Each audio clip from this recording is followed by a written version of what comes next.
할렐루야, 주 예수 그리스도 이름을 찬양합니다.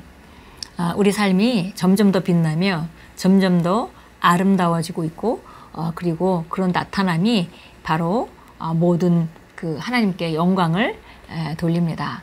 예, 하나님이 하신 일, 우리 삶에 하신 일은 정말 놀랍습니다. 우리를 이 땅에 때맞춰 보내시고, 또 우리가 복음을 접하게 하시고, 또 거듭나서 이제 그 신성한 운명 가운데 우리를 살게 하셨습니다. 예, 오늘도 새롭게 하루를 우리가 만들어 갑니다. 기쁨으로 충만해서 감사와 그 다음에 우리가 하나님의 말씀에 대한 확신과 믿음 가운데 오늘도 걷습니다. 오늘 2월 9일입니다. 오늘 금요일이고요. 오늘 나누는 말씀의 제목은 목적이 있는 삶이라는 제목입니다. 예, 사람의 목적이 없다면, 삶의 목적이 없다면은 그 삶은 아름다울 수가 없습니다. 많은 사람들이 세상에서 남이 부러워할 만한 것들을 모두 가지고도 정말 삶이 힘들고 어려운 것은 바로 그들의 목적이 하나님이 보내신 삶을 따라 분명하게 조명되어 있지 않기 때문에 그런 일은 일어날 수밖에 없는 것입니다. 그래서 오늘 목적 있는 삶이라는 제목으로 함께 나눕니다. 요한복음 4장 34절 같이 읽겠습니다.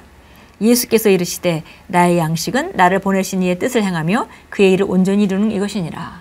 예수님조차도 이 땅에 오셔서 이 땅에 하나님을 보내신 그 뜻을 이루는 것을 양식이다, 내 양식이다, 이렇게 말씀하셨습니다. 양식이라는 것은 정말 내가 감사하고 그 먹는 즐거움도 있지만, 그 양식이라는 것은 내 모든 삶에 에너지를 공급하는 방식이죠. 근데 바로 그것이 하나님께서, 아버지께서 나를 보내신 뜻을 행할 때 그것이 바로 나의 양식이다 그랬습니다. 기독교에서 우리의 삶에는 의미, 곧 인생의 목적이 있습니다. 당신은 아무 이유 없이 살고 있는 것이 아닙니다. 예수님은 그분의 목적을 알았고 이해하셨습니다. 요한복음 17장 4절에서 그분은 말씀하셨습니다. 아버지께서 내게 하라고 주신 일을 내가 이루어 아버지를 이 세상에서 영화롭게 하였사오니. 이것이 또한 당신의 사고방식이 되어야 합니다. 즉 하나님 아버지를 영화롭게 하는 것이 당신이 사는 목적이자 삶의 열정이 되어야 합니다. 그리고 그분을 영화롭게 하는 방법은 그분이 당신에게 위임한 일을 성취하는 것입니다. 예, 우리가 이 땅에 그냥 저절로 태어난 것이 아니라 하나님께서 우리를 이 땅에 보내셨기 때문에, 우리를 창조하셨고 보내셨기 때문에 태어났는데, 그렇다면은 창조하신 분의 창조의 목적이 있다는 것이죠. 이 땅에 왔다는 것은, 우리가 이유 있게 이 시대에 왔다는 것은, 모든 이런 환경에 왔다는 것은 바로 하나님의 목적이 있었습니다. 그것을 발견하고 그 뜻을 살아갈 때 우리로서는 가장 아름답고 보람된 삶, 가장 나답게 사는 삶을 사는 것이고, 후회하지 않는 삶을 사는 것이고, 그리고 하나님께는 영광이 되는 삶입니다. 당신의 인생을 향한 하나님의 계획을 발견했습니까? 당신이 존재하는 구체적인 목적을 알고 계십니까? 그 목적에 서 계십니까? 아버지의 목적은 전 세계를 구원하는 것입니다. 그것이 바로 예수님을 보내신 이유입니다. 성경은 말씀합니다. 하나님이 세상을 이처럼 사랑하사 독생자를 주셨으니 이는 그를 믿는 자마다 멸망하지 않고 영생을 얻게 하려 하심이라.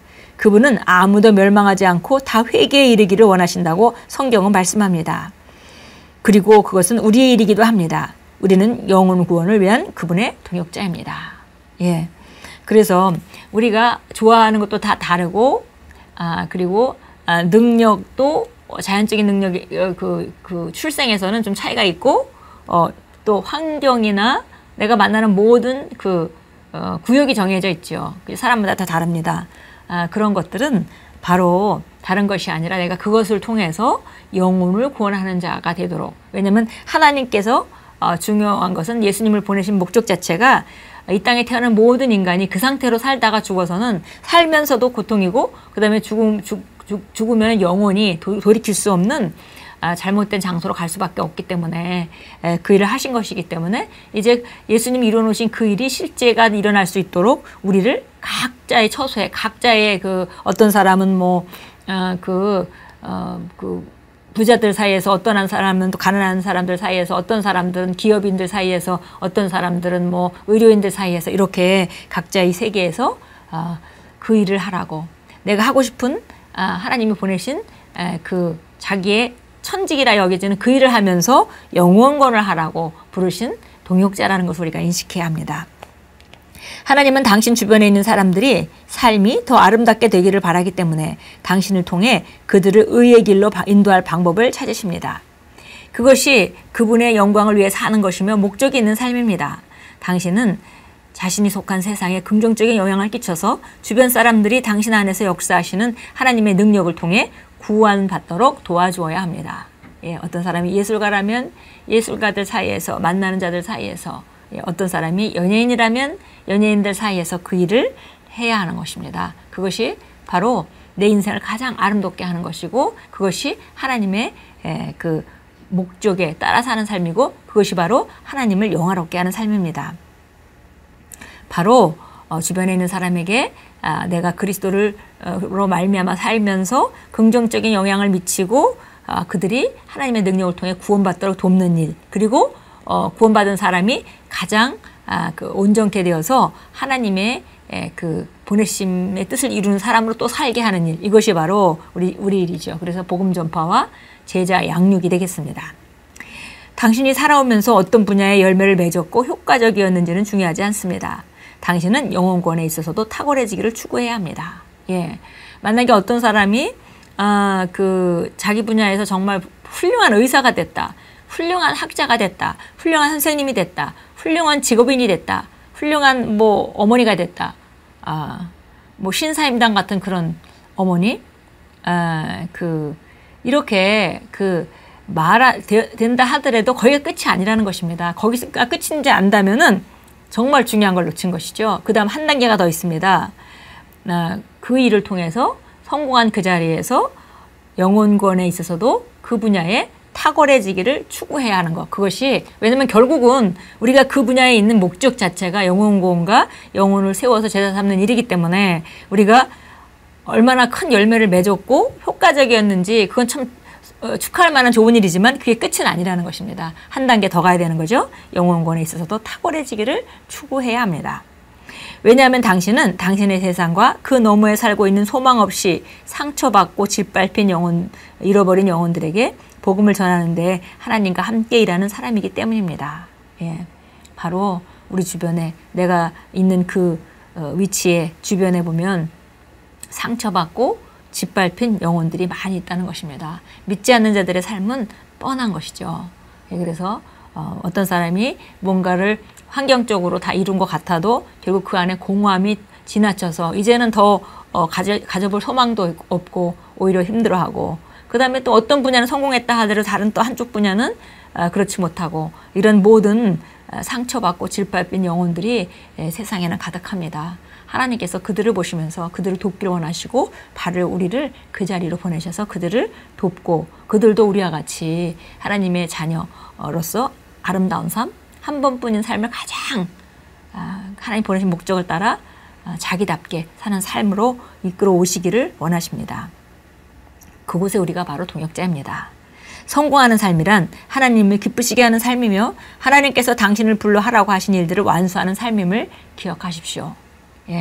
성공하는 삶만이 하나님을 기쁘시게 하고, 그리고 그것은 바로 내가 이 땅에서 가장 나답게 하나님의 창조의 그 목적을 따라 사는 삶이다라는 것을 우리가 꼭 기억해야 합니다. 그러므로 그분은 영혼을 구원하는 화해의 사역을 위해 당신을 부르셨습니다. 그것이 당신의 목적입니다. 그리스도께 영혼들을 효과적으로 인도하고 열정적으로 행하여 그분께 영광 드리십시오. 그 영혼들을 인도하는 것, 그 다음에 그들을 성장하게 하는 것, 다시 제자가 되게 하는 것, 이것에 우리가 열정적으로 우리가 해야겠습니다. 마태복음 28장 우리가 찾아와서 보겠습니다. 잘 아는 우리가 그 지상명령이죠. 마태복음 28장 19절부터 20절까지 같이 읽습니다. 그러므로 너희는 가서 모든 민족을 가르치고 아버지와 아들과 성령의 이름으로 침례를 주며 내가 너희에게 명령한 모든 것을 가르쳐 지키게 하라. 보라, 내가 세상 끝날까지 너희와 항상 함께 있으리라고 하시더라. 아멘. 예수님이 부활하시고 승천하시면서 우리에게 주신 마지막 유언과 같은 대사명의 선포시고 또 명령이십니다.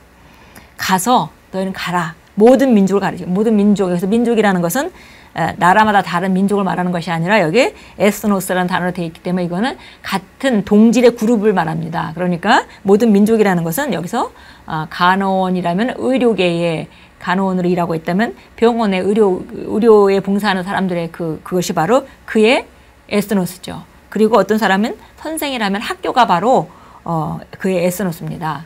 예, 그래서 모두 다 자기 세계에서 자기가 있는 자기 세계에서 가르쳐라. 예, 그래서 아버지와 아들과 성령의 이름으로 침례를 주고 예수 믿어서 침례를 받게 하고 그 다음에 모든 것을 가르쳐서 지키게 하라. 제자 삼으라는 것입니다. 그럴 때에 하나님께서 그 하늘의 권세를 가지시고 모든 것을 그 일을 감당할 수 있도록 모든 것을 서포트 하신다라고 말씀하셨습니다. 예, 고린도후서 5장으로 갑니다. 예, 고린도후서 5장 14절 16절입니다. 같이 읽습니다. 그리스도의 사랑이 우리를 강권하시느니라.